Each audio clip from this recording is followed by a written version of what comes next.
Итак, наш чаек закипает. Вон он начинает кипеть там с иголками. Совсем. Сделали мы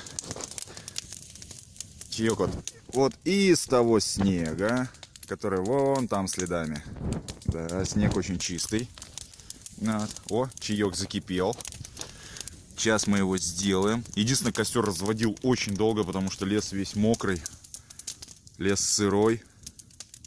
Все покрыто снегом, льдом. Пришлось сушить дрова. И так далее. Сейчас водичка как следует прокипит, чтобы убить там всякие там микробы, там еще всякое такое. Вот. Сегодня идем на день рождения к одной девочке знакомой. И в качестве подарка, скажем так, эксклюзивного подарка, сделаем ей вот такой вот маленький сюрприз.